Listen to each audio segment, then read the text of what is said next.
So I'm dressed up like what's supposed to be Yeah, what the fuck are you? Christopher Columbus, but I'm also wearing a wig, which makes me look like a barrister. And You look like that vampire hunter.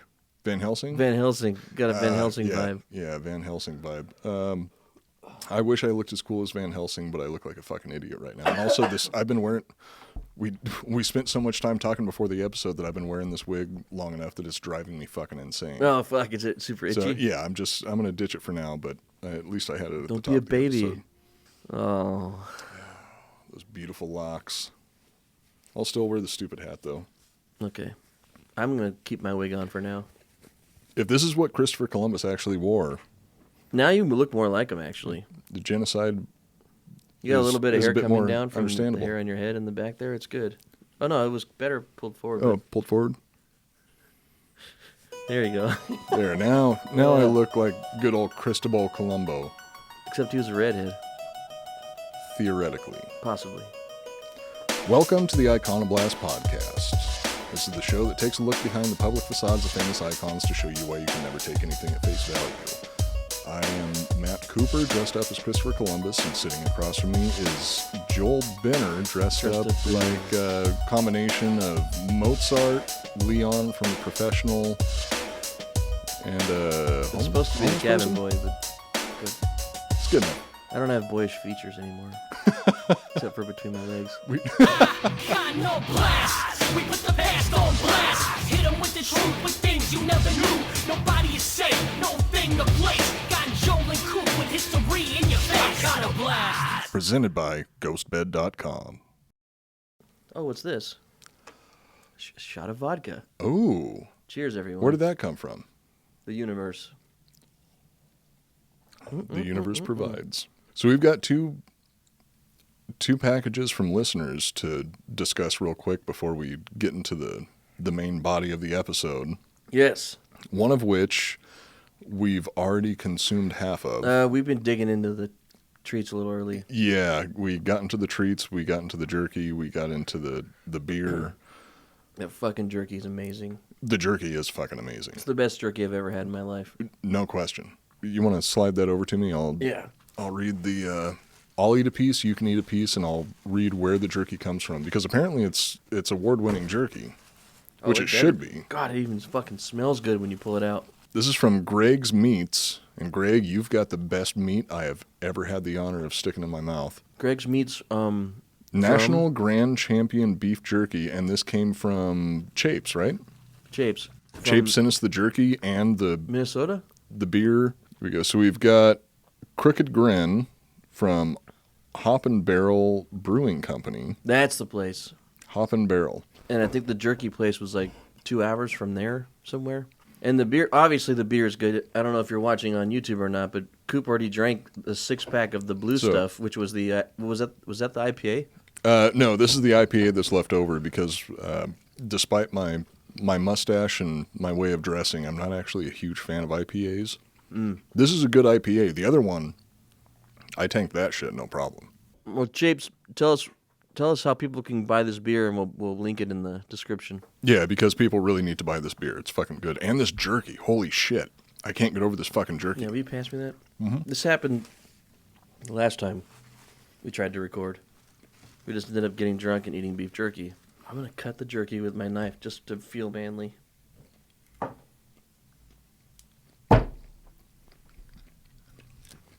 Yeah. So what are we talking about today? Oh, wait.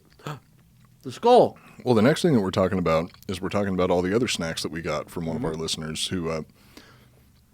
okay, what name are we going to go with? Daddy T-Barrel. Wait, it was... T-Daddy. T-Daddy. T-Daddy Pool. T-Daddy That's what it Pool, was. Baby. T-Daddy Pool sent us a package of snacks, which we've also dipped into. Lay's ketchup, weird French shit. What was the French thing that was kind of gross but kind of good? It was the ones that... It was like if somehow cardboard tasted good. Oh, I think that was the hickory sticks? Is that what it was? No, those were stale because they broke in the package, remember? Besides it's those Lays right there. Not the ketchup. Oh, these ones here. What are they called? Ruffles. Ruffles all dressed saisonniers. Saisonniers, dude. It's like cardboard, but if it tastes good. I didn't think it tasted like I thought it tasted just good, but And a bunch of other little weird fucking French Canadian shit. yeah, we got cherry blossom candy, which looks like it's one of my sister's favorite types of candy. The maraschino cherries inside of chocolate. Then we've also got caramel. Oh, caramel. Then we have Macintosh's creamy toffee cremeux. It's been a long time since I took junior high French and high school French. I think I've mentioned before that I've been kicked out Does of this mean we have to like the French now? Or just Canadians? No. Or we have to like French Canadians? Okay, no, I refuse to like French Canadians. We have Except to. one. Two now. T-Daddy? Possibly two. I don't know if T-Daddy's actually French Canadian or not. He might just be from one of the provinces. We've got Coffee Crisp, which, Coffee Crisp. And then this is the one that upset me the most. Not that the other ones upset me, but these are called Smarties.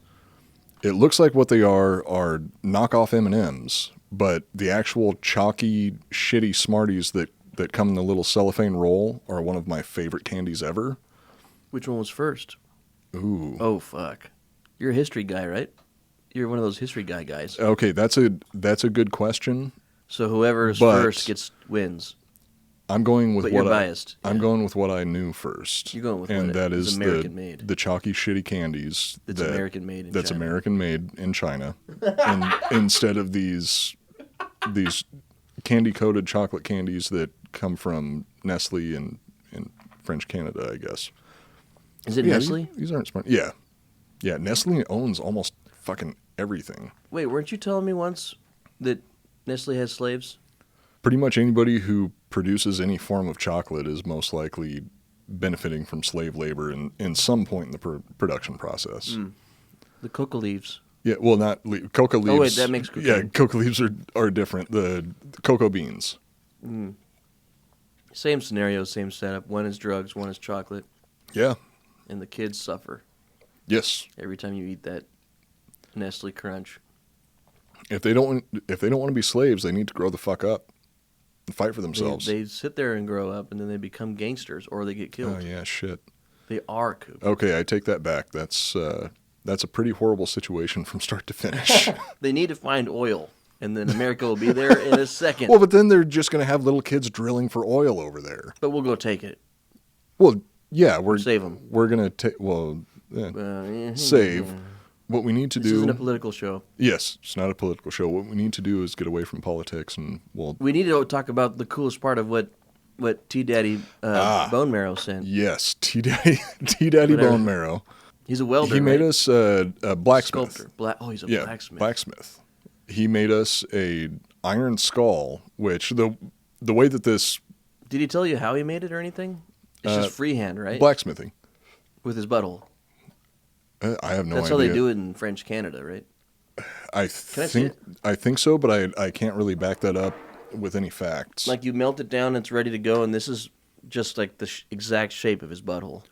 And it's like a stamp. And that's why he keeps making these, because his butthole looks like a skull. You take the molten metal, you put it right in your balloon knot, and you clench down, and then what comes out is apparently a skull. It looks awesome, dude. I really No, like this. it looks really fucking cool. This is staying on the set for sure. Yeah, we're going to find a good spot for that to go on the set. So I guess What's the topic? Well, we are continuing our Halloween Halloween series because it is the spookiest of all spooky months right now. So today we're going to be talking about... I don't look like a cabin boy at all. No, I really fucked this up. I very much doubt that any cabin boy in history ever looked like that. Well, but you're we're Chris having right fun. now, right? Oh, the Would you spitting fuck me? image. There is... Would you fuck me? I feel Well, like then those. I am the I cabin feel like boy. those are two separate questions. Do you look like a cabin boy, and would I fuck you? Two separate questions. I clean Chris's sword every night before bed and in the morning. His sword was always soft Wait, I and thought, hairy. I thought that he always had a rigid, turgid, throbbing sword. The hair on his sword would go all the way to the tip. He'd have me shave it sometimes. Ouch! That seems like. Can you imagine getting razor burn on the tip of your dick? Do you have pubic hair that grows on your dick? Like how far up?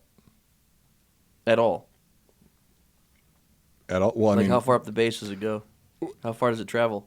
but I mean, Underneath, does it go further than on top? really, where Come on, does Chris. where Just does tell the truth. where does the penis Chris. begin and the balls? Where does the penis end and the balls begin?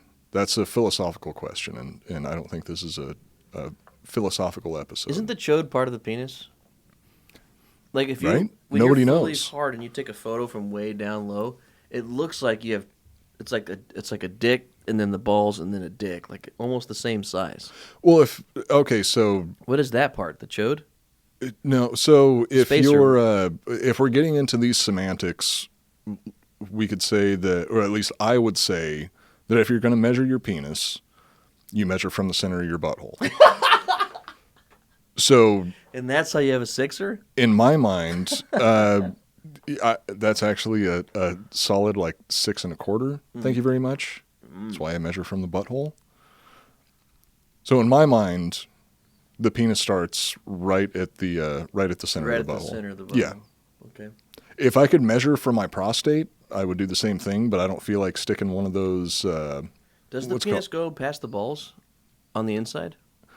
Nobody knows.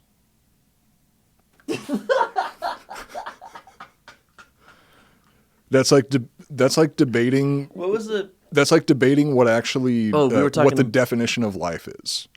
True.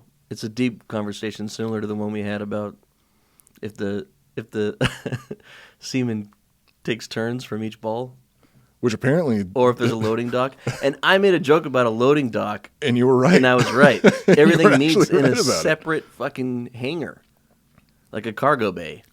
Some juices, some creamy, the seeds. Until I see it with my own eyes, I'm not going to believe it. But if I see it with my own eyes, I'm going to get another case of pink eye, and I do not want that. So the testicles just have the sperm, and it's in like, and they're just floating in space because there's no liquid yet. And then there's a separate ball well, sack yeah, inside of your body. Well, no, testicles are kind of like a tesseract. They're a 4-dimensional structure. I don't know what that is. So It's a like 4-dimensional lima bean, structure that like a bean. Well, do you know Doctor Who, the TV show Doctor Who? You know the TARDIS, the police Negative. box that he flies around.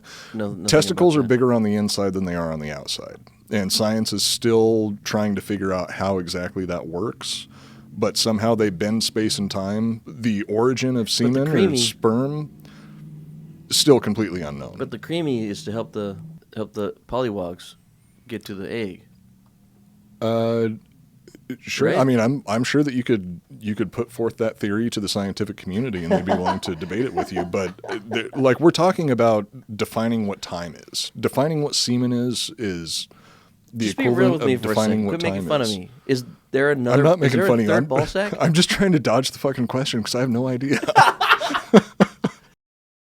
Wait, before we get into this, do you want to let's try a little bit more of this beer from Chapes? Okay. This is the IPA. All right, give me one of those. Cheers, Chapes. Thank you for the beer. Chapes, thank you. So I've said before I'm not a fan of IPAs, but this beer is still really fucking good.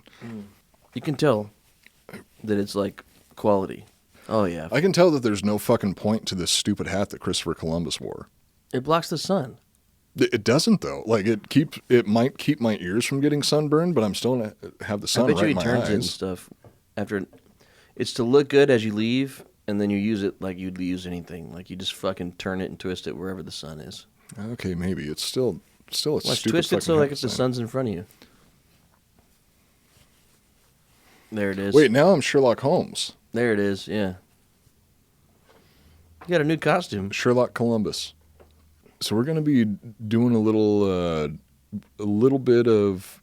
I'm a vampire. I'm a vampire. I'm a vampire. I'm a vampire. Wait, what's that from? Does it ring a bell? No. Someone in the live chat tell Coop what that's from. Yes, please. Inform me. So we are going to be talking about vampires today. It's Okay. a little fast and loose description of their history, mostly leading up to the inspiration for one of the inspirations for our modern interpretations of vampires. But it should be fun overall. I wish I would have talked shit about Twilight so much more in these notes, but I didn't want to Excuse me? shit on everything. Twilight is fucking horrible. Okay, so I know Don't that talk shit on Edward. They're in love. He's a goddamn pedophile. Let him do what he wants. Okay, well, that's like saying She's of legal age. let pedophiles love whoever they want to love. She's of legal age. Not at the beginning. They don't fuck in the beginning. He waits. Oh, well, God bless him. He's such a gentleman. 150-year-old waiting until a girl turns 18 to... So it's legal. Legal doesn't always mean moral. Look at her bush. Hey. Does it got hair? If it's got hair, it's moral. Oh, yeah, just... If she's had a period, it's time to go. Just like my grandpa always told me, if there's grass on the field, play ball. My grandpa never said that. He said the N-word a lot, so I probably shouldn't listen to any of the advice that he gave me. I'm kidding. Depending on your age, the image that comes to mind when you think of a vampire can vary greatly. For older generations, a vampire could be a tall, gaunt figure with pointed ears like Nosferatu. You're saying you wouldn't fuck Edward? Edward Cullen? I don't know his last name. The guy from Twilight. Shit, I don't know his last name Vampire. either. I've never seen Twilight. I'm not a fan. I don't know his last name. You do. What's her name in that? Twilight, right? It's not Bella, I'll tell you that much. Her name's Bella? Is it? I don't know. You're the one that said that, not me. Her name was I Twilight. don't know anything about Twilight. I like when Twilight and Edward are in the forest. Twilight. Well, I think his name is actually Sparkle Vampire, isn't it? Glitter. When Twilight and Glitter Vampire hang out in the forest. I like when he runs fast. Oh, I know and when It's cute. when he stops her from getting hit by the truck. I've never seen Twilight. Did you see how... I've never seen Twilight. I saw behind the scenes how they shot those running shots. Pretty cool. Well, Robert Pattinson's just actually a vampire that can run super fast. Yeah. That's so crazy. So, back to the topic. For older generations, a vampire could be a tall, gaunt figure with pointed ears like Nosferatu, or a handsome, well-dressed gentleman in a cape as played by Bela Lugosi. For younger generations, a vampire is a 150-year-old pedophile who looks like a J.Crew model and knocks up high school girls. That's a Twilight joke. Yeah, exactly. I still think that is one of the most ridiculous premises for anything romantic is Well, wasn't the a idea 150-year-old person. But he's still young looking. Well, yeah, I mean, was it fucking Gary Oldman? Looked like a little kid his entire life. I'm still not okay with him fucking a 16-year-old. 150 is not so bad. Like, some 80-year-olds are banging 18-year-olds. Oh, yeah. I wouldn't say that I necessarily condone that either, but They weren't it's banging up to either. it's up to both participating parties to consent to that situation. They weren't banging. Okay, so she turned 18 and this 150-year-old fucked her. I'm still After not. like 3 years. That still If you doesn't. put up with a fucking crazy bitch for 3 years, you can fuck her. Okay, be that as it may, I feel like Edward should be looking for other women closer to his own age. Well, he felt that way. It was hard for him. No, he was just It was blood hard on him. horny. I've never seen Twilight before. He was just blood horny. Well, he is blood horny and other things. Other emotional things happened. He couldn't understand it. They really fell in love. He was 150 years old. He should have been able to understand a lot more things. That creates such a weird power dynamic where he's so much older and more. I mean, We don't know where he was. We don't know what his experiences were. Maybe he was into men for a while. Is he a 150-year-old virgin? No one knows. Looking like Robert Pattinson, do you think that he's a 150-year-old virgin? In 150 years, You think she was a virgin by the time they met? No. That I fucking don't way. know. I mean, No. maybe She was a dirty little slut. I don't think that Kristen Stewart's all that attractive. She looks like a piece of cardboard with a personality to match. Vampires have existed in one form or another for millennia, and it doesn't look like they will be going away anytime soon. Cultures such as the Mesopotamians, ancient Greeks, and Romans had stories of demons and revenants with traits similar to the current blood-sucking pop culture icons dating back thousands of years. Stories or truths? Most likely stories. You don't believe in vampires? No. You don't believe in ghosts? I mean, if I don't believe in ghosts, I'm not going to believe in vampires. I believe in things that we don't currently understand, but... What about werewolves? No, dude, werewolves were, no joke, my biggest fear when I was growing up. I was more afraid of werewolves than any other type of like horror figure. I used to have a recurring dream. Well, it was specifically the Beast of Bray Road, also known as the Bray Road Beast, or the I think it's the Wisconsin werewolf. Is that the? Oh, I thought that was the storyline in The Witcher, where you go and help the kid, and it's a werewolf. No, the one that I'm talking about, I'm pretty sure it originates in Wisconsin, and it's just about this giant humanoid werewolf. Humanoid. Yeah. That shows up near this, I think it's near a cornfield or something like that. Humanoid werewolf. That means it's. Well, no, a humanoid wolf, which, I mean, makes it Werewolf? a werewolf. But that thing, I watched a special. I might have seen it for the first time on Unsolved Mysteries, which Unsolved Mysteries traumatized the shit out of me when I was a little kid. I remember that being so fucking scary. Dude, they have so many scary fucking stories on there. It's like every week my family and I would watch Unsolved Mysteries, we'd watch Rescue 911, and then the Cosby Show. So, I mean, that's just a trifecta of Terrifying fucked up, stuff. terrifying things. Only one of those shows aged more poorly than the other two, though. I'll tell you that much. And it has something to do with sedatives. Someone being an actual and werewolf. Yeah, being an actual predator. Lots of actual predators on Unsolved Mysteries, and I think Rescue 911 seemed to all be like people. Reenactments. Though, right? Well, yeah, I mean, everything was a reenactment aside from the Cosby Show. If the Cosby Show was an actual, accurate reenactment, then all of the Huxtables would have been drugged and having their toes licked by Bill Cosby. Huxtables. But yeah, Unsolved Mysteries scared the shit out of me when I was a kid. Probably gave me my love for Is Cosby the in jail paranormal. again? No, he fucking got out. He was able to appeal But and he get has out. to go back in. No, I don't. Listen to me. Okay, the last time If that I ever looked see into you on it, the streets, I'm going to fuck you. just drug him first so he gets a taste of his own medicine. No, well, he needs to drug be him and awake then for lick it. his feet. He needs to be awake, and he needs to feel it. Ooh, give him the poison from the fugu fish? That dude can't go Pufferfish. anywhere, right? Like, if you're not even a There's violent still- person, if you walk, There's still people fucking defending him, That's which crazy. blows my mind. I would punch that fool in But the face. also, if I Bill walked into Cosby him. is defending R. Kelly, and R. Kelly is a convicted sex offender and sex trafficker who likes to pee on little girls. He's going to jail. Has two extremely young girlfriends, two of them at the same time, that are both aware of each other and share him, which, I mean, props to him for that, but I doubt that they started having that relationship. He's going to jail, though, right? Yeah, he actually is going to jail. I hope he stays there, unlike Bill Cosby. I can't believe Bill got out. Somebody beat his ass. I can't Somebody believe that he fucking got out ass. either, but it also just, to me, I think it's just so funny that so soon after him getting out, he starts defending R. Kelly, saying like, "Oh no, it's unfair the way people are treating him." Well, yeah, of course it is when you're looking at it from your the perspective of a fucking sexual predator. I did grow up on the Cosby Show, and it broke my heart when I found out about that.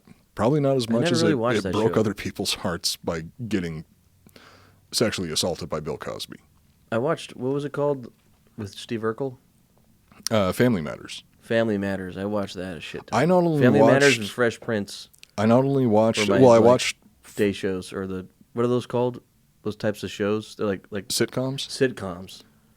Those were the only ones I watched. Otherwise, it was cartoons always. I watched The Cosby Show. I watched The Fresh Prince of Bel-Air. I also watched A Different World, which was a spinoff of The Cosby Show. Hello? Joel, you taking a We're FaceTime live call right right now, now? Clayton. We're recording live right now. Hold on, let me show you what we got here. All right, for the listeners at home, Joel is currently on a FaceTime call with a good friend of ours. It's Hi, Christopher Clayton. Columbus. Yes. I discovered the New World, and I swear I never committed genocide. Give me a call when you're available, Mr. Bear. Thank you so much. Okay, sir. Okay. All right. Enjoy. Later.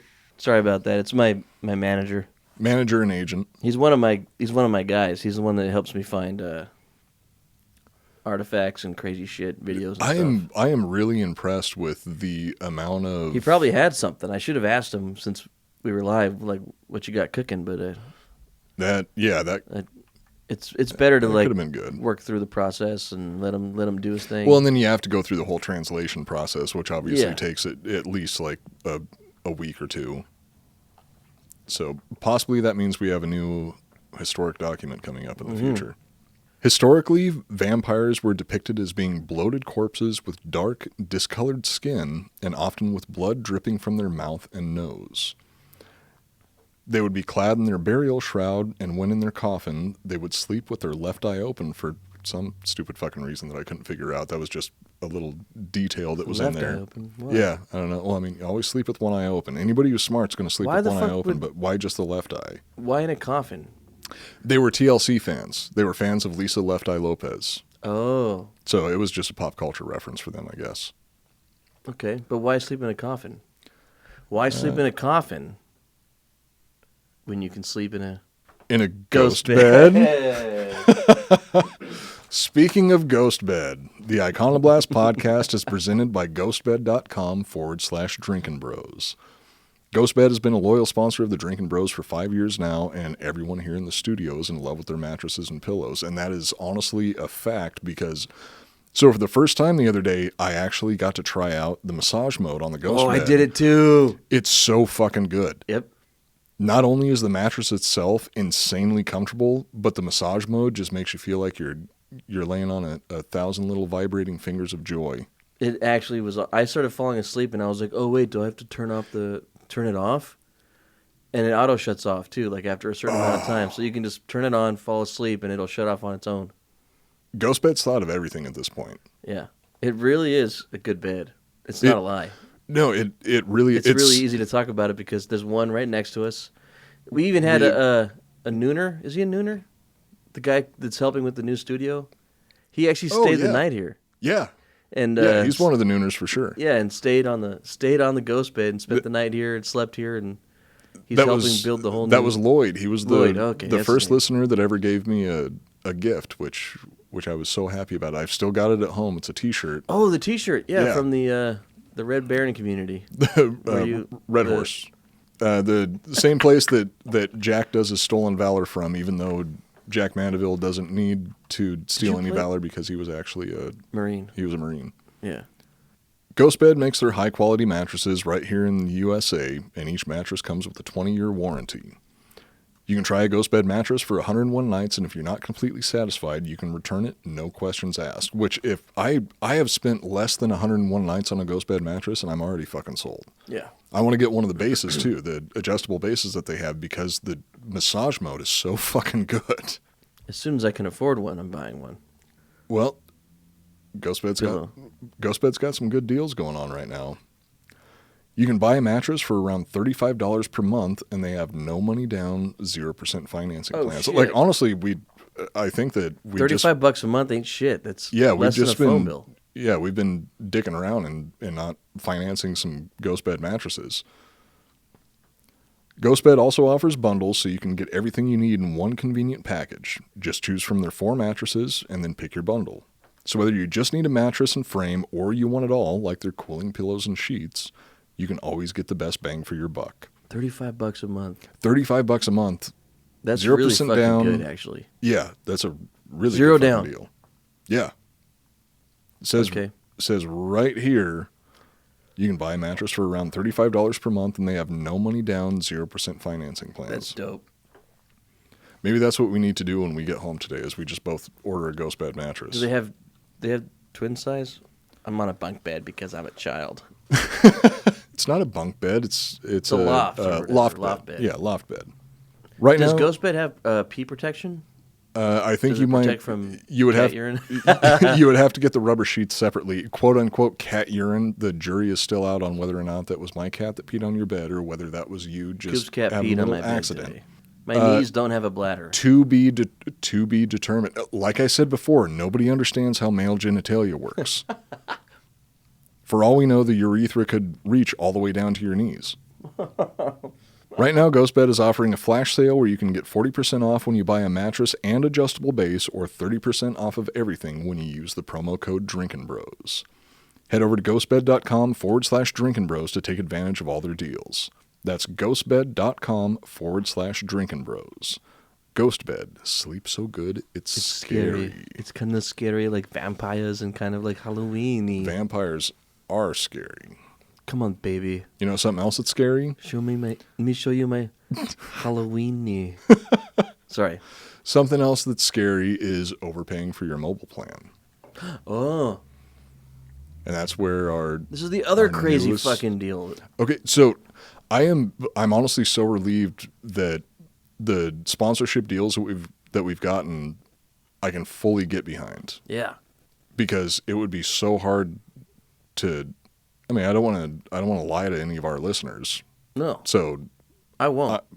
I wouldn't do it either. Thankfully, every single sponsor that we've gotten so far are companies that we can fully support.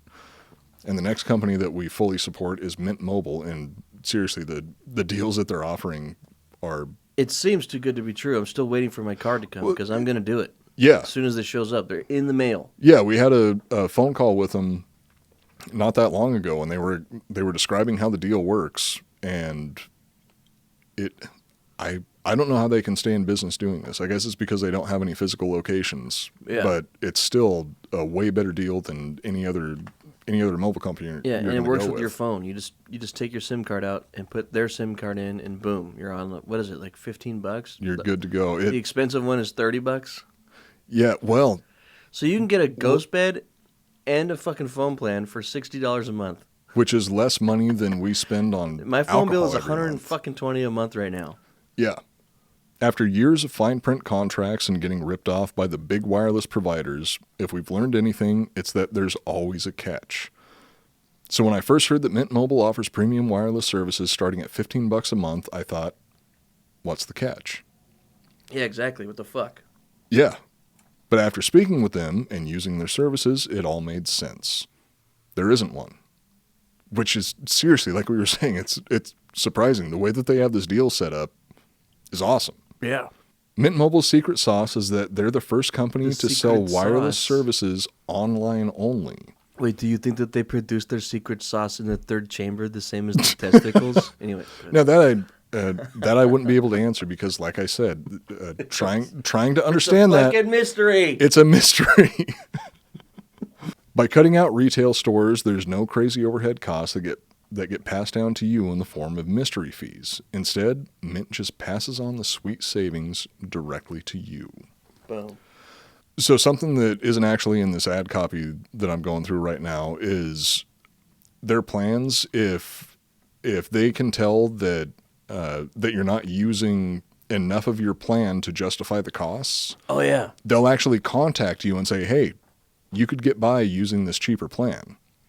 Yeah, right now you're averaging 4.7 gigs per month, so why don't you switch to the 5 per month?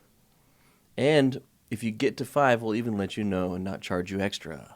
Yeah, they really are too good to us.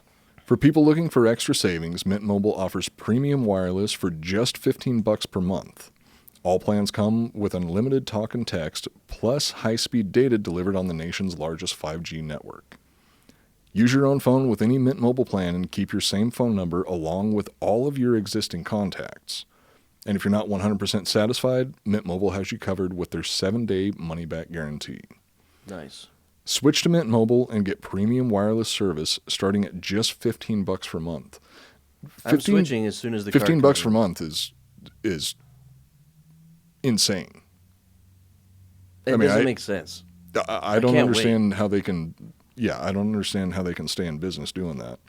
That's like my biggest. Well, besides rent, that's like one of the most expensive things I have to pay for. If you're paying phone bill. If you're paying $120 a month for your current phone plan, you would be able to pay for a ghost bed for you, and a ghost bed for me, and a Mint Mobile contract, and you would still be paying less money. Mm-hmm. To get your new wireless plan for just $15 a month and get the plan shipped to your door for free, go to mintmobile.com/icon. Mintmobile.com/icon. Icon. Cut your wireless bill to $15 a month at mintmobile.com/icon. I think it's going to blow up as soon as the word starts spreading and people actually give it a shot. As long as the connection's good. Don't fuck with me right now. No, I look good. I'm having such a hard time dealing with that hair that you've got fluffing over your face right now. But what you're saying is true. Yeah, I think it's going to blow up. I think it's going to become a big company because if it's really $15 or $30, I wonder what the unlimited data is probably $30 or something. Between $15 and $30 That's so cheap. I want to. Yeah, I want to switch to it right fucking now. No, that time is coming. Send just it as to soon me. as the SIM card shows up. Come on. And we've also got SimpliSafe. There's big news from our favorite home security company. SimpliSafe has just launched their new wireless outdoor security camera, which means the system that U.S. News and World Report named as the best home security system of 2021 just got even better. And we've talked about SimpliSafe on the show before. That we literally, okay, so I gotta say it was kind of a what do you call it when you meet somebody that you really admire and you're starstruck? It was a moment of being starstruck for me, where we actually got to go to Dakota Meyer's house and film him setting up his SimpliSafe system. SimpliSafe system, yeah. And just being there in Dakota's house was a pretty big thing for me because I've been a fan of his since long before I got on the Drinking Bros Network. Yeah, and your parents have it too. Yeah, so my parents use it also. That use it, and no complaints that I've heard. No, I mean they're both safe. That's for sure. They're both simply safe. This new outdoor security camera is engineered with all the advanced tech and features you need to help keep you and your family safe. The new camera has an ultra-wide 140-degree field of view, so you can cover more of your property with each camera. 140 degrees. It has 1080p HD resolution with an 8x zoom, which lets you zoom in and clearly see critical details like the faces and license plates. It also has a built-in spotlight with color night vision, so you can keep an eye on what's going on day and night. The wireless camera runs off an easy-to-remove, rechargeable battery, which makes it perfect for places that don't have nearby power outlets, and this camera easily integrates with your SimpliSafe home security system, extending your protection outside of your home. That's sick. To learn more about the exciting new SimpliSafe wireless outdoor security camera, visit simplisafe.com/icon. And what's more, SimpliSafe is celebrating this new camera by offering 20% off your entire new system and your first month of monitoring service free when you enroll in interactive monitoring. Again, that's simplisafe.com/icon. It also has a advanced CPU, neural net processor, so the more contact it has with humans, the more it learns. I don't know if we can support that claim, but it is a very advanced system. And it's also extremely easy to set up. That was a part of it when we were over at Dakota's place watching him set everything up. That was a part that surprised me the most is, I mean, my parents can set it up, and they're getting pretty fucking old. Yeah, it's a big deal. Yeah. I mean, Dakota could set it up.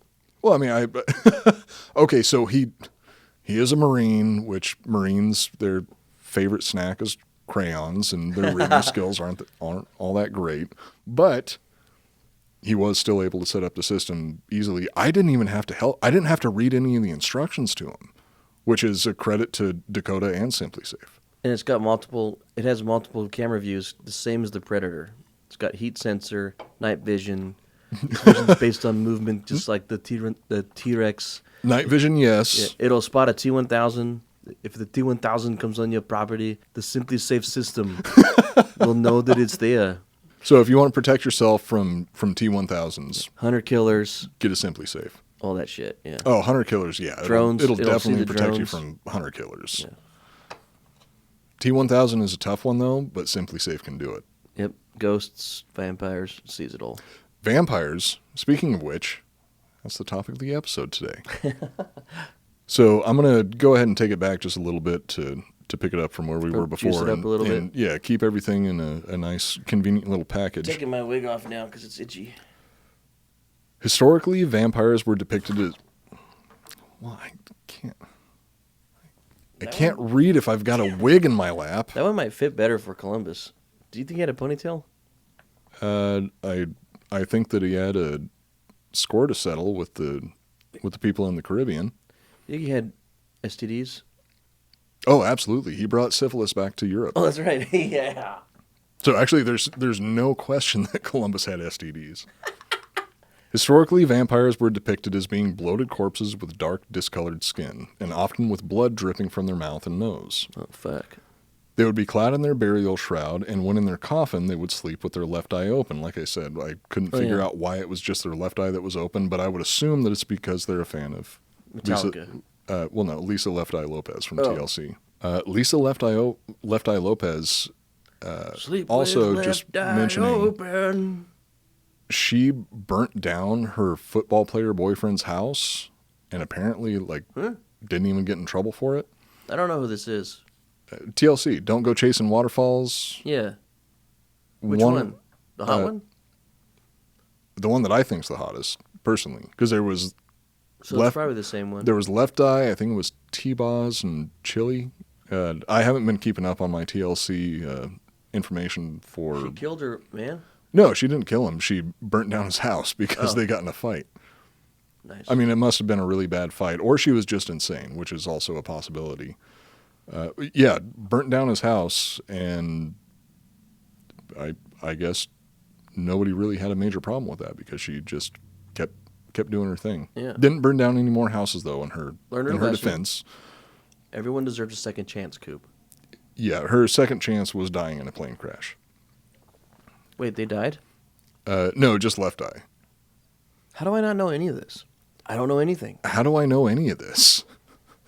That's why we have a show. I think both questions are equally valid, and I don't think that it was... And that's why we're sitting here today. I don't think it was good that Left Eye died in a plane crash, because I think she was the most talented of the group. Is she the singer? They were all three singers. It was sort of like Destiny's Child, except... Is she the one that says, I don't want no scrub? Is that TLC or is that Destiny's Child? A scrub is a guy who can't get love from me. Yeah, that's hanging TLC. on the passenger side of my best friend's right. Okay, that is trying TLC, to holler right? at me. I have no idea if that's TLC or Destiny's Child.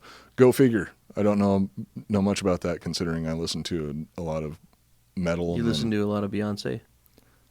Well, yeah. That was TLC, dude. Beyonce sings the Ring on It song. Oh, that's... well, I was getting that mixed up with Destiny's Child. Can You Pay My Bills? Or whatever the song's called. It is thought that the belief in vampires originally arose from people's poor understanding of the decomposition process of a corpse. I'm going to undress and put on my others. It's still Halloween-y, but I just feel weird in this. Okay, I'll keep the audience distracted so nobody sees you changing. The hair, fingernails, and teeth of the recently deceased would appear to continue growing in the days or weeks following their burial, leading people to think they were only mostly dead, which that was my attempt at a Princess Bride reference. Maybe somebody picked up on that. Which, by the way, Princess Bride, amazing fucking movie. If you haven't seen it, you need to watch it. We now know that this is an illusion created by the skin retracting as it becomes dehydrated, but to the poor, ignorant peasants hundreds of years ago, it was proof that the person still had some life in them, and therefore likely a vampire. You've heard that trope before, that your hair and fingernails and stuff continue growing after you die? That's not true. No, not actually true. I didn't know that until within not the even last, the hair, like just 10 for a years little or bit? something. No, because your hair and fingernails both require processing glucose to continue growing, and within, it's like 7 minutes of somebody being totally dead, you stop processing any of that. So It's not like a field. You can't just like water it and it keeps growing hair. No, you can dump. What if you sprayed glucose on it? It still needs to be like processed through the veins, the whole system. Again, that's something else that the science just has no idea how the human body works. The inside of a human body is just as mysterious as the bottom of the ocean. Okay. I'm going to trust you on that. Don't. but I appreciate that. The way a vampire is created has also changed over the years. A person turning into a vampire after being bitten didn't enter the picture until fairly recently, historically speaking. In Slavic and Chinese folklore, which is an odd combination. Slavic and Chinese. Yeah, it's kind of a strange combination of. Okay, now you look like what are you Jerry Only from the Misfits? I'm staying Halloweeny. No, the Misfits are very Halloweeny. Okay, so I'm doing good then. Yeah, no, you're doing good. Okay. Yet another reason for people to tune in to the Drinking Bros History channel on YouTube so they can see just how. Fucking Okay, stupid. you look pretty fucking awesome right now. I look cool? I look like a goddamn idiot. I don't think Well, I used to be a Misfits fan. I wasn't an early Misfits fan though. I was a later Misfits fan, which makes me feel like an asshole. I like Danzig better than the Misfits. I love that one album from Danzig. The one that's got Mother, Dirty Yeah, Black it's like Summer. one of my favorite Yeah, albums. that's fucking classic. There's not a whole lot of early Misfits songs that I actually like, and I feel like if anybody was really being honest with themselves, they would say the same thing. It's just they don't want to get made fun of by their cooler friends for not liking early Misfits, because early Misfits was, for the time, okay, but later on, it's pretty fucking shitty. I've never heard a song from them I didn't like, but I From the never got Misfits? into like an album that was good. It's all just kind of like, oh, that's the Misfits when you hear it. Yeah, exactly. It's And then Danzig came out and crushed. fucking crushed it. Yeah. But later Misfits, the song Scream, fucking amazing. Like have to hear it. the later Misfits shit, I liked it better than when Danzig was still in the band. I think Danzig was better outside of the Misfits than he was inside of the Misfits. Yeah, for sure. And I Do think you think he overall has a better body when he got fat or when he was buff? oh dude, I like fat buff. I the like best. I like current Sigourney Weaver lookalike Danzig more than the original. See, I'm starting not to like him now. I like him right. Is it just There me? was or- a perfect balance. He'd look, yeah. When he you looks say that, he looks so much like Sigourney shockingly- Weaver. They should make a movie together before they both die. I want Danzig to be Sigourney Weaver's stunt double on Avatar, but they're doing everything with CGI, so that's never gonna fucking happen. They should make another Aliens and have her make another kid, and then it's Danzig. Holy shit! And then instead of If somebody aliens started killing, to- he just starts crushing. If somebody That's sweet started to punk rock, if somebody started a crowdfunding for that, It'd do good. I would put every single penny that I can spare towards it. I think a lot of people would put money To towards see that. Glenn Danzig, Like come out of an alien egg and just start shredding. Holy shit! I would With fucking Sig love there, that. like proud, yeah. and then she kills him. Wait, I want somebody to recreate Alien Resurrection. Maybe you can just superimpose this over the top of We could do a shitty of what version. already Yeah, we occurs could in the take what's movie. already there and just Instead of that weird giant skull baby that put gets Dan's born, face on it. it's just Danzig. Be awesome. It's just straight up modern day Danzig. I'm talking about the flabby Sigourney Weaver looking Danzig, not the young, sexy, Yeah. and angry Danzig. The one that's better, you mean? Yeah, the better Danzig. Yeah. I'll put his face on it. I That's would the best I so could do. fucking I would seriously pay money to see that. That would make me so happy. I would just like to see a picture of the two of them next to each other. You can find. Wait, you mean in person? Like or- in person, they're like, "Hey, what's up? Are you my brother?" I would love that too. Sigourney Weaver's just a huge Danzig fan. That'd be awesome. I don't know what type of music is Sigourney Weaver into. I don't know. I don't think anybody knows. Probably something cool. Well, I'm sure that she knows. James Cameron knows too. yeah. That's probably part of their contract, is he has to know everything about her. What she listens. Yeah. What she listens to. And what she fucks to. Oh, Jimmy Cameron knows that for sure. Didn't they bang? I have no idea. Or was it just Linda Hamilton? Pretty sure he fucks every girl that's on set. He's a Hollywood director, so I would assume so. Yeah.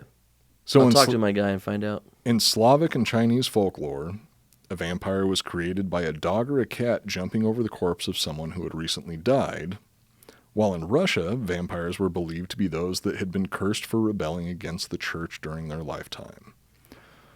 In all cases, the believers created ways of preventing the dead from returning to haunt them. I also heard an account that in some cultures it was believed that if a if a mortal wound wasn't properly cleaned, primarily with boiling water, it could also create a vampire. I'm a vampire. I'm a vampire. I'm a vampire. What's that from? I don't know. That's just you saying it? Yeah. No, Okay. it's from something with Nicolas Cage. Oh, well, fuck. If it's... But I don't know what. He's made over 130 films. And his Okay, new one looks fucking good. I don't remember Did the name you of see the... the trailer for that shit? Oh, yeah. For the new one, the same people that made it was Colors Out of Space and Mandy, I think. Mandy, yeah. I think it looks fucking awesome. I think it also the same people that did Mandy did Colors Out of Space, right? Yeah, it's the same guys. Okay. Seeing as vampires were considered a real threat in the past, people came up with interesting ways to ensure their loved ones didn't come back for one last undead emo phase.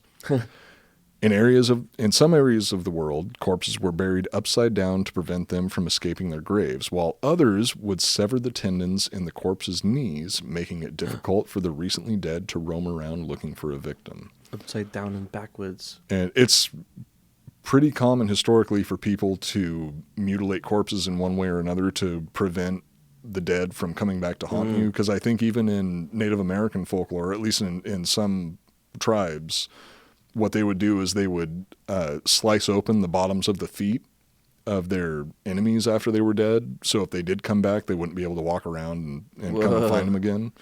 You imagine how crazy that is? You don't know what the fuck's going on in the world at all, and you really believe that they come back, so you have to like prepare for that.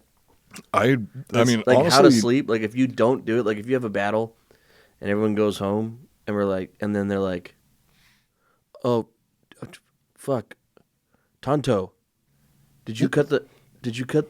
oh, fuck. Did you slice that guy's feet up? And then He's going to come and fuck us they're not going up. to sleep for like months. Yeah. I mean, that's you where got to a cut lot their of feet so you can sleep. That's where a lot of, mythology and even religious beliefs comes from in general. You're Is just going crazy. Dude, Going crazy. The entire killing universe yourselves over like what you come up with in your head.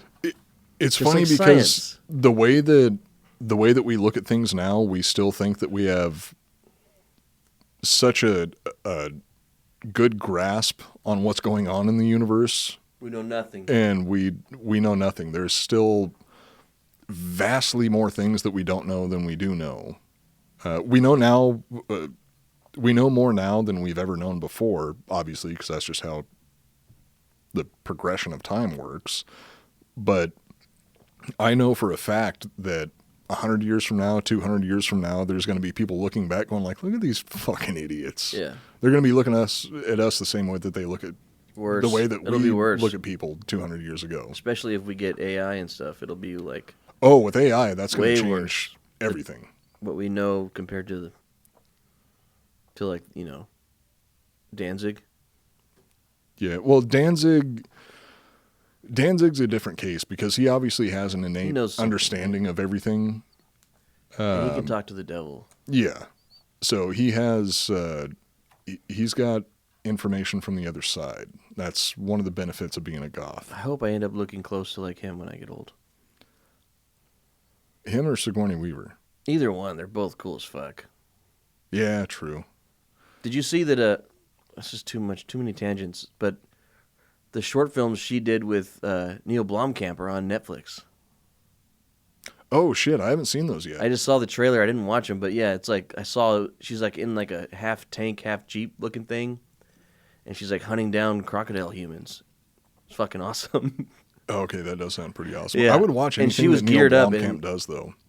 Well, yeah, of course. Neil Blomkamp's he's fucking got a amazing. really cool mixture of it feels real the way he shoots and the way it looks, but it's all sci-fi out of control. Yeah. And Sigourney Weaver's in it, so it has the alien vibe. And she was geared up. She had a gun and a helmet and was like, "We're going in. We're gonna fuck. Any alien we see, we're fucking." That's what she said. I'm lying.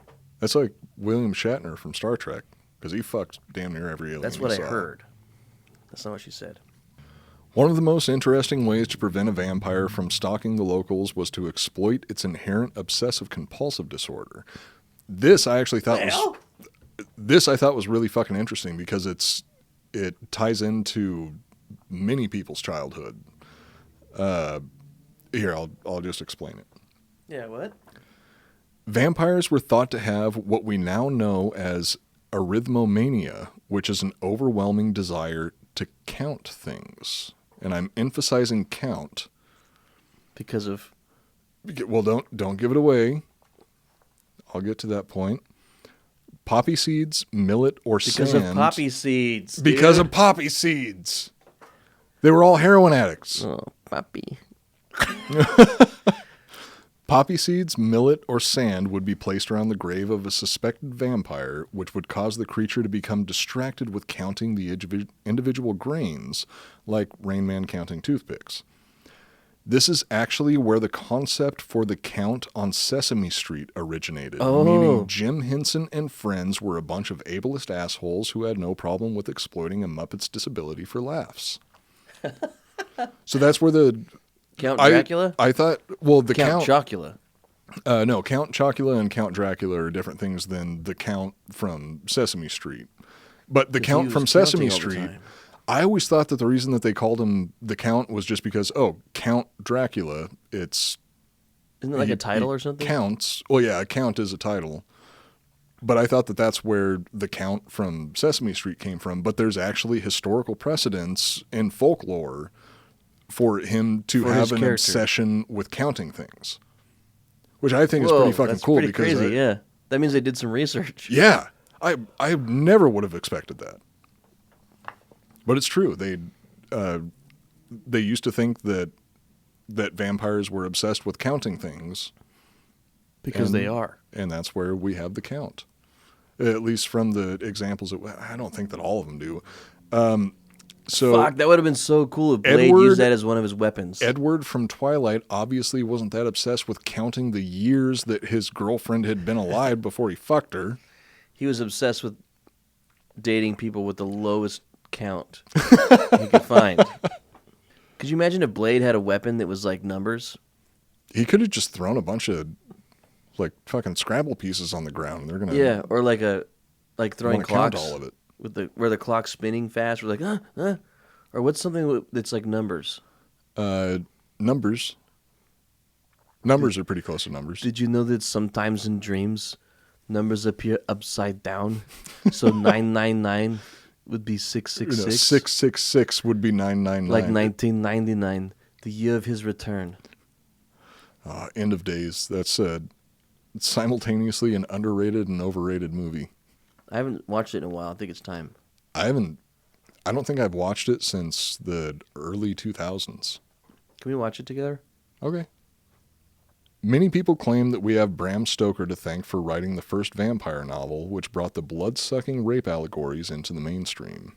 Blood-sucking rape allegories, yeah. I did that every night with my wife, Maria. Oh, God, no wonder they got a divorce. While it's true that Dracula She's is... Halloween-y. She looks like a skeleton. Oh, holy shit. There's a lot of different things that I imagine Maria Shriver looks like. None of them are a person. She's pretty crazy looking. She has been from the beginning. And her pelvis must be so broken. Oh, it's just mush at this point. Yeah. Her jaw, though, stayed strong, which also gives me an understanding of why their relationship ended, because it should have been smashed to pieces, but it's not. Shit. Coop. What? We don't condone beating women on this show. No. That was okay, God damn it. No, that was a joke that she wasn't giving Arnold any BJs. Because that obviously would have destroyed her jaw. Oh, okay. No, I'm not condoning beating women. I thought you were saying that she was so crazy that you should have hit her more. Oh, fuck. Oh, yeah, don't clip this one. Her jaw was so strong that no matter how many times holy Arnold shit, hit her. No, I'm not talking about beating women. I'm going to quit while I'm ahead. We're talking about vampires. We're talking about blowies. Arnold's massive thrust would have broke her face. It was because of her reinforced jaw that their relationship lasted as long as it did. Mm. She had lockjaw like a pit bull. Just locked down on those balls. And then he stuck his finger in her butthole and she released, and that's when he started banging the maid. Is that the story that we're going with? Well, She would lock down on his balls while he was fucking the maid, probably. Oh. She knew about it the whole time. Dude, Hollywood couples are so fucking kinky. They all knew about it. Wasn't a big deal for them. Did they? Mm-hmm. Like, the kid was growing up and everything, and it was all just kind of under the radar. And the kid very obviously looked like Arnold Schwarzenegger, so there's no way to deny it. I fucking love that. If you look up his Mexican son, he looks the most like Arnold, and he's the buffest out of all his sons, and he's acting. I'm just so fucking happy. I'll support his film career. Me too. I fucked the maid. Maria, I thought it was you. I swear I thought you were there. I'm getting pretty old. I couldn't tell the difference. I was drunk. I had too much peppermint schnapps. While it's true that Dracula is the most famous of all vampires, it wasn't actually the first vampire novel. The first story depicting the romantic, if somewhat rapey vampires that we all know and love was actually written by a man named John William Polidori, and he cleverly named this novel Vampire. Wow. Right? That's really fucking original. Who's the rapiest vampire? Tom Cruise. The rapiest well, I mean, isn't that kind of built into the whole vampire allegory? But like out of all the mesmerize movies, people. he's so rapey in that. He's like fucking vampires, women, men, boys, everything. He's just I mean, Dracula himself. fucking. Dracula himself was pretty much. But he never fucked Keanu Reeves. Well, no, I'm like the original Dracula, the Bela Lugosi Dracula. He would, like, that's part of the whole Seduce. The whole the whole Dracula mythos is that he can mesmerize people. Right. That's only like one type of vampire, right? Well, I mean, there's the vampires that like seduce, and then there's the creepy, scary ones that are just evil as fuck and the From Dusk Till Dawn vampires. Yeah, and then there's which Salma Hayek. Mommy. Yeah, I blame that for my previous preference. And well, not in vampires, but Salma Hayek was very influential on me growing up. Hey, but in her prime, you had a little bit of a Salma Hayek, though. I'll give you that, Coop. The X, she was. Oh, Salma Hayek caliber. There were some things that were close. Yeah. Yeah, you did good in the beginning. You did good. I was proud of you. Oh, but the end went to shit. The world changed quickly. Yeah. Vampire was written in 1819, beating Bram Stoker to the punch by a solid 78 years. The plot shares some similarities to that of the Bram Stoker novel, featuring a protagonist named Aubrey who meets a mysterious man named Lord Ruthven. I don't mean that the similarities are a main character named Aubrey and a vampire named Lord Ruthven, but overall, reading through the synopsis of the plot, there's a decent amount of similarities. It's not exactly the same. Yeah, boy meets vampire. Vampire seduces boy's sister. Young boy tries to stop the vampire, and it all ends in tears. It's a classic love story. Classic. Aubrey and Ruthven traveled across Europe together until the two are attacked by bandits, and Lord Ruthven is mortally wounded. Ruthven? Ruthven. Ruthven. Ruthven. Ruthven makes Aubrey... Ruthven's roughnecks. Ruthven makes Aubrey swear to never speak of him or his death for 1 year and a day, and then succumbs to his wounds. That's an important plot point. Later, Aubrey is surprised to run into Ruthven back in London, still alive and well. Ruthven reminds Aubrey that he swore to never speak of his death, and then promptly begins banging Aubrey's little sister. After having a nervous breakdown, Aubrey learns that his sister is due to marry Ruthven on the same day that his oath will end. Ooh. He attempts to warn her before the two can be married, but his letter doesn't reach her in time. On their wedding night, Aubrey's sister is found dead and drained of her blood. No! Ruthven is never seen again.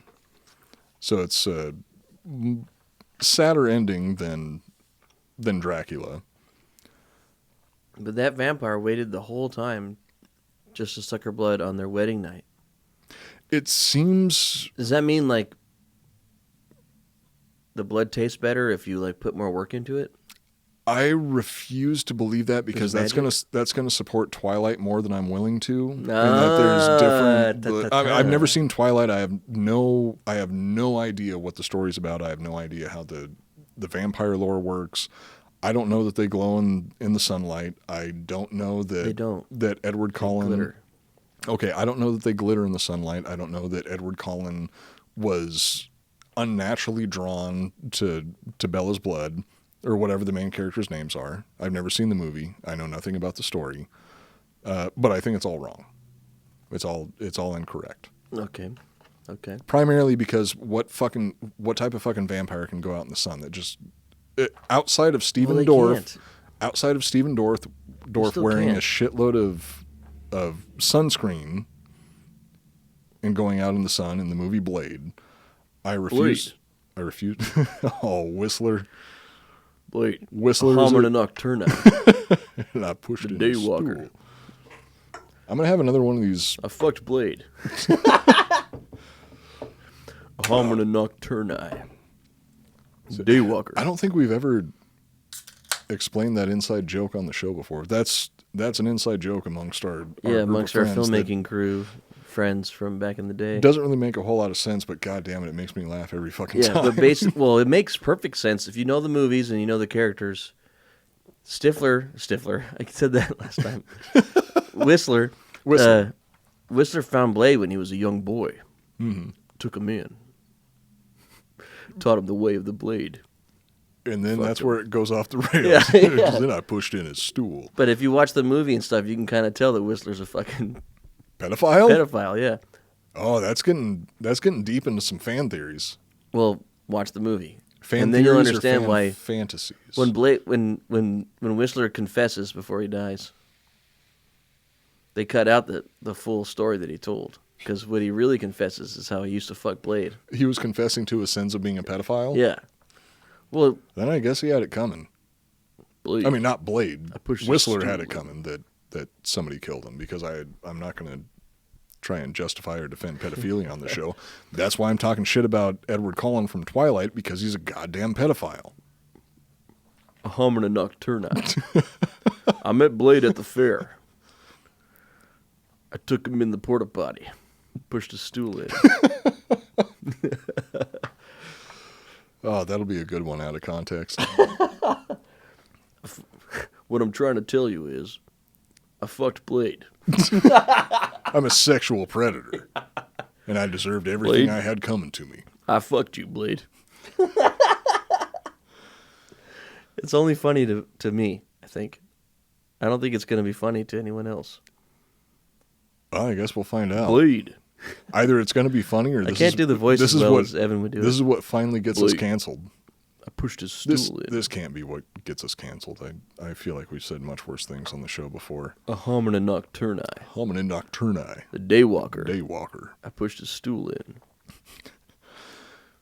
The novel Vampire was written during a contest between some of the more notable writers in history, including Lord Byron, Percy Shelley, and Mary Shelley. This I thought was actually really fucking interesting because of this next bit of information that we're going to find out. Okay.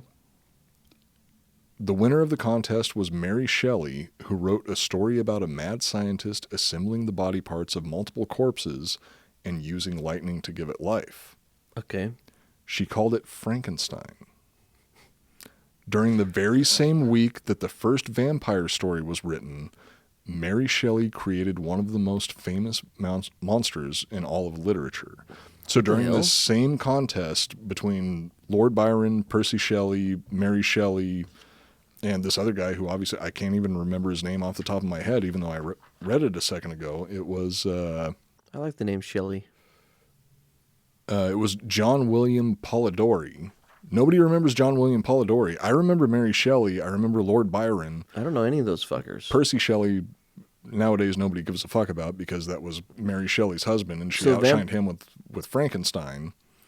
Yeah. But yeah, Frankenstein and the original vampire novel were written as part of the same writing competition where they were all trying to write the scary story. Whoa. I think And they that's both fucking came from awesome. the same The contest. same week. They were all hanging out together in the same house. That's a cool team. That's like, And that's what we got out of it. yeah, that's like George Lucas, Steven Spielberg, Francis Ford Coppola, and Uwe Boll. John Milius. John Milius, yeah. John Milius is better than Uwe Boll. They were all a team, and they all went to the same film school together, and then all shot out of that film school and made all the best movies from the 80s and 90s. They were all friends. It's interesting how that seems to work. Like one little tiny Fairly group often. sparks and explodes. Yeah, there'll be and one runs group the world that, for a time. And I mean, I can't think of any other examples off the top of my head, but that is not the only two. It happens every, like, examples. 100 years, I guess. Well, you look at the Brat Pack. Well, not just the Brat Pack, the Rat Pack. Like these groups of friends who all blow up together. One of them, usually it's like one or two of them start taking off, and they bring everybody else along with them, and they all blow up. Yeah. But in terms of literature, the fact that these two stories came out, were written in the very same week as part of a contest is, to me, I just think it's fucking cool. So fucking cool that the original vampire novel, which obviously vampires existed before that, but the first like fictionalized or the first novelization of a vampire story in the way that we know it nowadays was written during the very same week as Frankenstein. Yeah, that's fucking awesome. Fucking awesome. Super cool. It's weird how those clusters work. It's just finding, like, it's somebody with power was there and was Which like, in that situation, Frankenstein and the vampire thing is really cool. We're going to tell everyone about this. I would say that in that situation it would be Lord Byron, because Lord Byron was already a well-established sent all those, celebrity. Sent those stories out to everybody or something. Yeah, well, they wrote all of these stories in the same week, which it's funny because this vampire novel, when it was first published, it was actually credited to Lord Byron because he was the bigger name. Whoa, so it'd get more publicity. Yeah. And also, I wouldn't be surprised. Lord Byron was like one of the original Chads. Oh, really? Oh, yeah. Sweet. Yeah. I think that Lord Byron Byron is probably going to be a future episode for us, because I personally think that he was an important figure, but holy shit, he was a fucking douchebag. he was like the prototypical frat boy. Whoa. But yeah, he was the more notable name out of the entire group of people that were participating in this contest. I do love the fact that Mary Shelley is the more recognizable name over her husband Percy Shelley, because they were both. She made Frankenstein. Yeah, she's the name that Came went up down with in history. Frankenstein. Percy Shelley at the time was a more notable figure, but nobody gives a fuck about Percy Shelley now. What did he do? Exactly. That's what's fucking awesome. He was about just it. eating pussy and doing laundry. He better be. He better fucking be, because nobody remembers his goddamn name now. Frankenstein's more popular than anything fucking Shakespeare ever did. Yeah, well, no. Oh, fuck, that's a tough one. Is Romeo and Juliet or is- Frankenstein? is Frankenstein more well known than Romeo and Juliet? Yes. Yeah, I think it is. I think it is. You don't see people dressing up as Romeo and Juliet all the time, but No. I mean, you see a lot of different. There's a lot of Frankenstein. Okay, so the Munsters, the TV show, Oh, yeah. didn't have Romeo and Juliet. No. It for sure had Fred Munster, though. But Romeo and Juliet has Leonardo DiCaprio. Yeah. So basically, if you see Leo, it's Romeo. I think Romeo and Juliet, the Leonardo DiCaprio version, is the first movie that I ever actually liked Leonardo DiCaprio in, and the last movie that I liked him in up until The Aviator. Aviator's when he became a man, and then it's just been bangers ever since. The fucking Dude. guy is so good. You can't help it. Yeah. I hate him. Me too. I And I fucking love him now. so okay. Wolf of Wall Street. No, we don't have to go into blowing Wolf of smoke Wall up Street this was fucking amazing. starfish. But Yeah. but I liked Romeo and Juliet. He is a starfish. We have I'd watch Romeo and insider Juliet and information Twilight. that he's a starfish. Yes, we do. I would watch Romeo and Juliet and Twilight at the same time with the volume up on both. I would watch Romeo and Juliet before watching Twilight any Me day too. of the week. Me too. It's just, Me too. I mean, I had a thing for Claire Danes also. I had a thing for Mercutio in that. Oh, that I'm was not gay, but if I ever was, John he'd be- Leguizamo played Mercutio, right? No, Or no, he played Tybalt. he was Tybalt. Yeah. Okay, so who played Mercutio? Mercutio is That the was- guy from The Matrix. Oh, yeah, The yeah, pilot, that's right. Or the up and coming pilot guy that becomes the pilot by the third one or something. So apparently he was supposed to be Tank's brother or something like that. Yeah, he gets killed or. But yeah, I have But no idea. he was but hot in Romeo and Juliet, and that was the closest I went to the Devil's Lettuce. To swing, Wait, that's sweet. to swinging for the other team. Yeah, I couldn't do it though. Well, you couldn't jerk off to him? No. I refuse to believe that. Never did. Claire was hotter. Wait, are you talking about Mercutio? Are you talking about Romeo or Oh, Romeo, you Juliet? can jerk off to because it looks like a woman half the time. Leo DiCaprio? Yeah. Yeah. Yeah, which he's kind of lost that He's lost that boyish loving feeling feminine for charm. Sure. Yeah. But he's doing a real good job with it. Yeah, doing good. So he kind of looks like he's starting to look like Jack Nicholson now. Jack Nicholson at the same age. But yeah, he's going down that path, which I mean, Love it. God bless him for it. That means Jack was a starfish Like it's too. not going to fucking matter. Oh, Jack Nicholson was for sure a starfish. No doubt about it. I don't know. He was either a starfish. We were hanging out with one of his lovers, and she only talked about how he was an incredible lover. Who? Oh, I mean, you don't have to. Paz. Really? She was saying that he was good? Yeah. She says that it's the Paz love de of, la Huerta was saying that. love of her life and the best lover she's No ever been way. with. Yeah, and they dated for like a year or something, or 2 years. 78 years after Vampire was published. Solid transition. Yeah, I have no idea how these transitions are going to work, but I'm just going They're with always it. perfect, Coop. Okay, good. 78 years after Vampire was published, Bram Stoker released the most iconic depiction of vampires ever created, Dracula. While he was most likely influenced, at least in part, by the John William Polidori novel, his true inspiration came from a real historic character. In the mid-1400s, there lived a Romanian tyrant so sadistically cruel it inspired the blood-sucking monster in Bram Stoker's book. His name was Vlad Tepes, more commonly known as Vlad the Impaler. There he is. And I'm sure that that's what people have been expecting since the very beginning of this episode, is talking about It Vlad only the took us an hour and a Impaler. half to get there.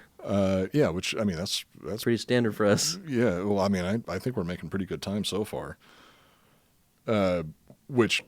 So from everything that I've been able to find, the only inspiration that Bram Stoker got from Vlad the Impaler was the name. Because nothing else that Dracula does is anything like Vlad the Impaler was way fucking worse. Yeah. Way worse. And he's still a national hero in Romania. Vlad's father... What? He's a national hero Yeah, for, still. for spiking butts. Yeah, well, spoiler alert, we're going to get into that in a minute. I know about him. Vlad's father was known as Vlad the Dragon, making little Vlad the son of the dragon. Or in his language, Vlad Dracula. So his father was Vlad Dracul, The and Trail he of the was Dragon. Vlad Dracula, the Trail of the Dragon. Or just the son of the dragon. So Dracula means son of? Well, Dracul means dragon. Dracula is son of the dragon. Is that with a K or with a G? It's with a C. Dracula? Dude, you look so much like somebody, any member of the Misfits right now. You look like someone. You look so much like someone. And You I look so used much like to someone. know somebody. Whatever happened to that guy? One hit wonder. Yep. Although he is hailed as a national hero in Romania, Vlad's brutal and bloody reputation puts Bram Stoker's Dracula to shame. As ruler of Wallachia, Vlad developed a reputation for torture and execution so horrible they're painful just imagining them. And I have to admit that reading through the graphic descriptions of how this whole process works made me a little sick to my stomach because holy shit, it's fucked up. What Vlad did? Yeah. Well, his son did? Vlad the Impaler, where the name the Impaler came from, is what's real fucked up. Are we going to talk about that right now? Yep. Okay, good. During a diplomatic trip to meet with Sultan Murad II. Sultan? Yeah, from the Ottoman Empire. Is that Egypt shit? Middle East, Turkish. Turkish. The Ottomans were, primarily based around Turkey, but the surrounding area also. During a diplomatic trip to meet the Sultan Murad II, Vlad, his brother, and his father were taken hostage by the Ottomans. Vlad Sr. was released shortly thereafter, but Vlad and his brother Radu were held hostage to secure the loyalty of Wallachia. Under constant threat of mutilation or execution, Vlad developed a burning hatred for the Ottomans during his captivity. He was also influenced by them because that's where he got his claim to fame. That's where he got the inspiration for his claim to fame. It is believed that during his captivity, Vlad witnessed a uniquely horrible form of execution carried out by the Ottomans. Carried out by the audience. Carried out by the audience. This unimaginably terrible and slow death inspired Vlad to take up a new hobby once he became ruler of Wallachia. This hobby was called impalement.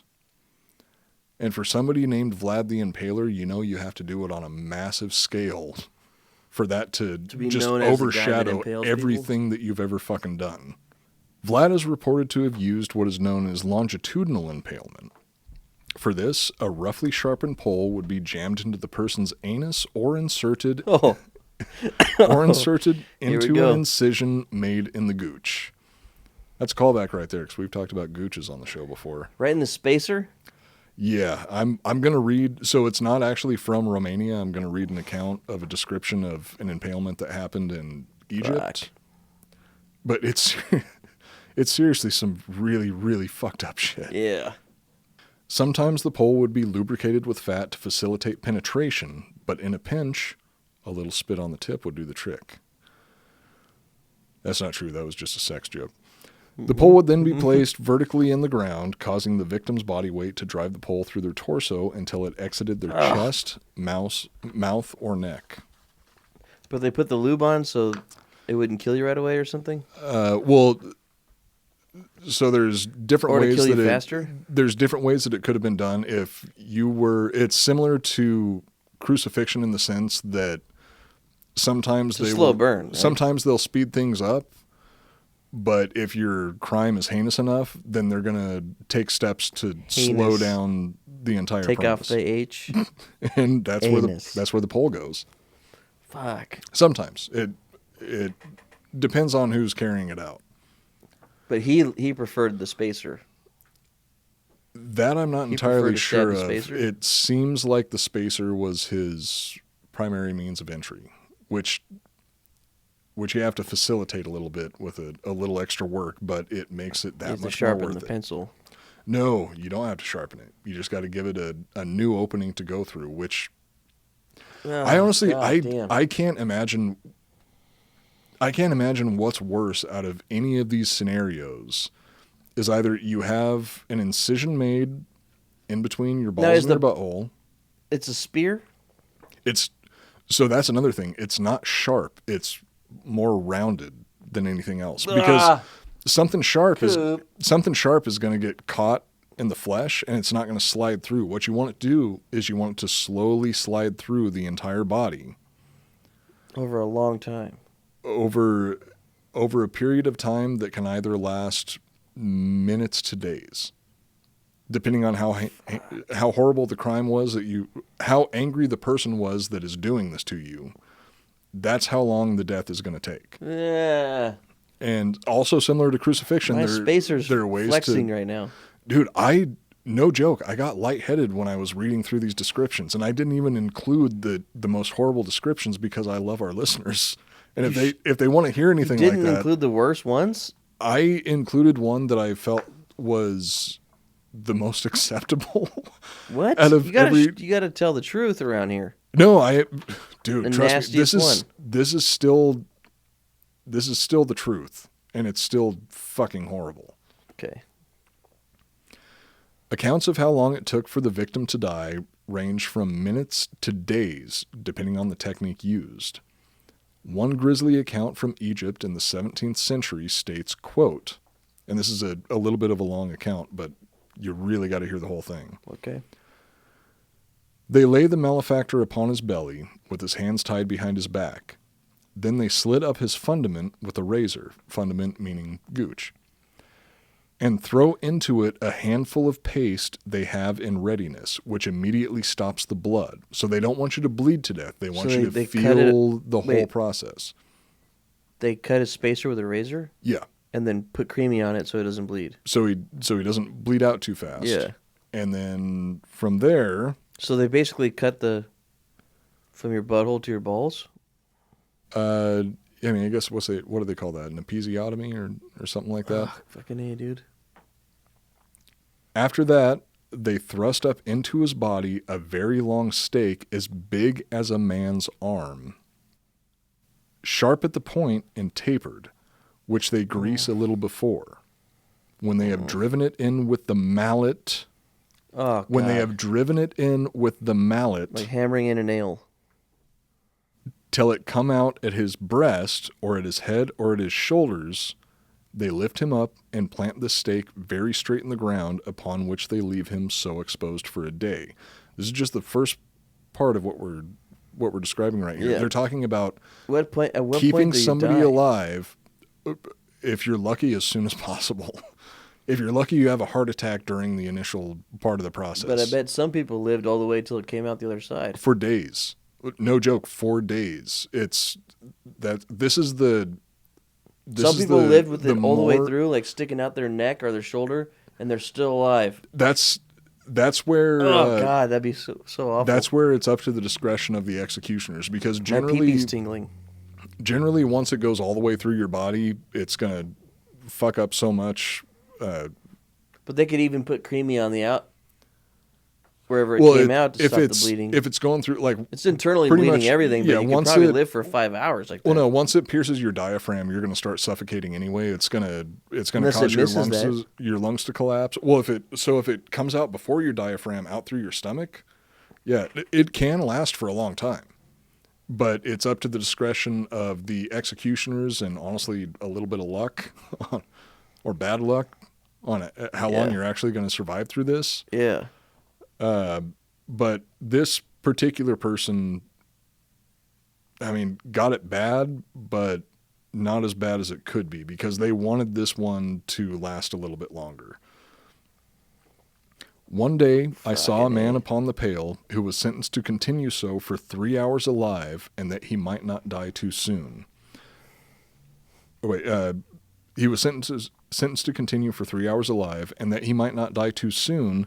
The stake was not thrust up far enough to come out at any part of his body, and they also put a stay or rest upon the pail to hinder the weight of his body from making him sink down upon it, or the point of it from piercing him through, which would have persistently killed him.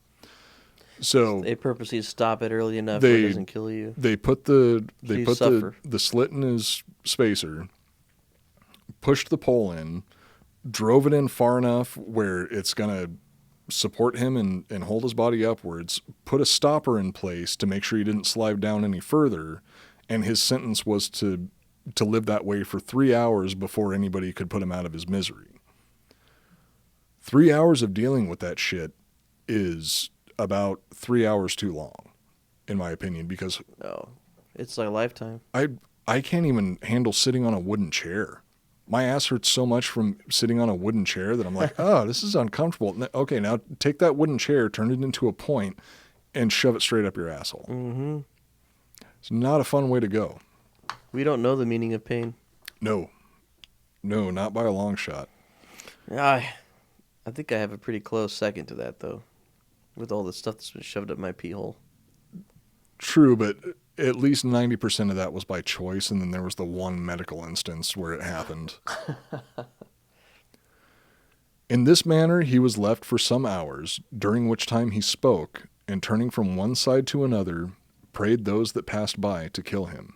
making thousands of wry mouths and faces because of the pain he suffered when he stirred himself. Oh, God. But after dinner, the Basha sent one to dispatch him, which was easily done by making the point of the stake come out at his breast, and then he was left until the next morning when he was taken down because he stunk horridly. So the way that they killed him wasn't like Jesus on the cross where they stab him to kill him. No, they just moved the stopper out of the way and then just rammed him the rest of the way down on the stake. Yeah, why not? Seriously, there's only one other punishment that I can think of that's as bad as this, and that's sawing, where they hang you upside down. Well, no, even sawing might go a little bit faster, because with sawing, what they do is they hang you upside down and then take like a wood saw and cut you in half from the gooch. Oh gosh. There are some horrible fucking punishments in history. Have you seen like really fucking horrible punishments? Bone tomahawk? Yeah, I have. That's what they do in that. They sawed somebody in half with Well, them? no, but they use an axe. But the guy is fucking tied up upside down. Oh, but and you see him fucking do like 2 chops or 1 chop, and it's so graphic. That with sawing, it was slower. Yeah, but that was brutal. Like like the chunk was like this much, like 3 inches, 4 inches on the first chop. Yeah, the guy's still alive. I would prefer to not go through any of it.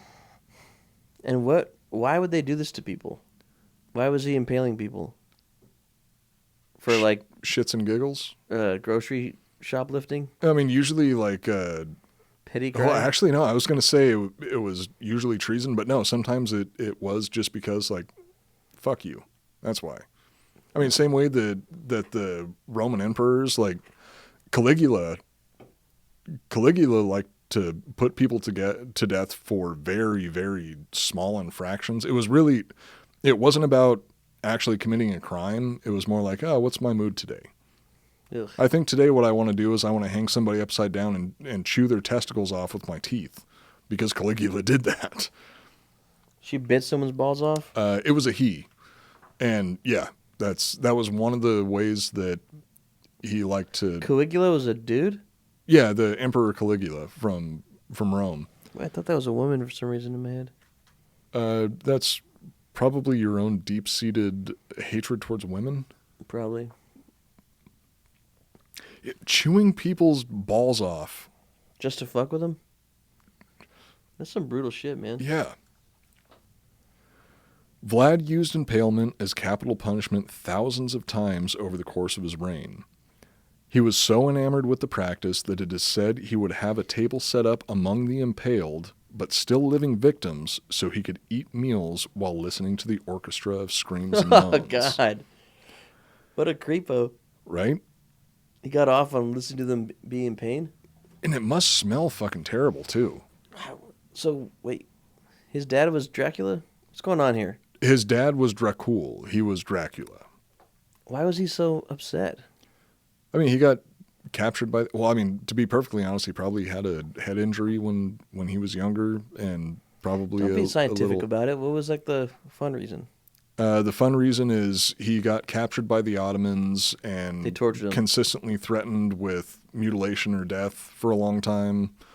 And then wanted revenge. And then saw some people getting impaled and was like, oh, I have no power right now, but if I ever get power, I want to utilize that power to make other people as afraid and unhappy as I am. So he doesn't get tortured again. Or just for revenge for his emotional dysfunctionality. Yeah. What the hell? In one instance, he was even able to cause an enemy army to flee by leaving a few impaled corpses along the road to his castle. And by a few, I mean 20,000. 20,000 impaled corpses along the road to Wallachia. For what? After a failed attempt by Vlad's men to assassinate the Ottoman Sultan, Sultan. Yeah, still not a big fan of the Ottomans. The Ottomans sent an army to attack Vlad in Wallachia. As the Ottomans marched along the road to Vlad's castle, they soon entered a forest. But this wasn't a forest of trees. It was a forest of impaled corpses. As described by contemporary accounts, quote, the Sultan's army entered the area of impalements, which was 17 stades long by 17 stades wide, which is roughly 10,200 feet by 4,200 feet. Pretty big. Yeah. That whole area is filled with impaled corpses along either side of the road. 20,000 corpses. 20,000 corpses impaled in an area 10,200 feet by 4,200 feet. Jesus. There were large... Scare tactic? Oh, well, also big just time. pure... You know what's fucked up? Slaughtering 20,000 people and also using it as a scare tactic, yeah. Yeah, well, that's the part that I think is really fucked up is I wasn't even able to find evidence that these were... Ottomans? That these were even people that had gone against him. It was close to his home. These could have just been people that were in the wrong place at the wrong time. He's like, I need to make an everyone example. Terrified of us. So I'm just going to grab all these people here and slaughter them in the most horrific way I can possibly imagine. Put them all on, and they were all stabbed into the ground, and they were all shoved up their ass. There were large stakes there on which, as it was said, about 20,000 men, women, and children had been spitted. Anyone they could find. Quite a sight for the Turks and the Sultan himself. The Sultan was seized with amazement and said that it was not possible to deprive his country... Okay, so I want to stress this next part, because this is probably the second most shocking part of this account that I could possibly think of. The Sultan was seized with amazement and said that it was not possible to deprive his country a man who had done such great deeds, who had such a diabolical understanding of how to govern his realm and its people. And he said that a man who had done such things was worth much. He wasn't horrified. He was impressed. Saw it and was respect and was like, I respect what he did. The rest of the Turks were dumbfounded when they saw the multitude of men on the stakes. There were infants, too, affixed to their mothers on the stakes, and birds had made their nests in their entrails. Holy shit. You may notice that the Sultan wasn't horrified, he was impressed. Yeah, what the fuck? He didn't want to deprive Wallachia of such a wonderful ruler, so he turned his army around and marched them home. Once again, this goes to show that modern politicians need to grow a pair and start brutally and publicly murdering their opposition. I can guarantee that Bill Clinton wouldn't have been impeached for getting a BJ in the Oval Office if he lined the White House lawn with the impaled corpses of his political rivals and journalists. The Sultan wasn't horrified. He was impressed. Or do you think that's what his move was? Whatever his move was, he turned around and went home. Yeah, like he was... Oh, you know what I mean? Like he couldn't didn't show want that he was his scared. people. He was like... Oh, look at all these amazing things. Looks like he's got it handled. Looks like everything's cool here. Proud of what he did. I can't deprive the world of somebody who's willing to do something like this. So I will allow him to continue living, not because I'm afraid to go and get on his bad side, but because I chose to allow him to continue living. Okay, that makes sense. I didn't really think about it that way because he was so fucking scared, but he couldn't show... If he showed weakness and was like, retreat, he might get overthrown when he gets home. So, yeah, he had to show that he wasn't afraid. He was just impressed. Like, oh, I could do this to my own people also. Yeah. Or else his own people are going to be like, well, this Vlad guy is willing to... Vlad guy's pretty tough, dude. I'm going to go work for him.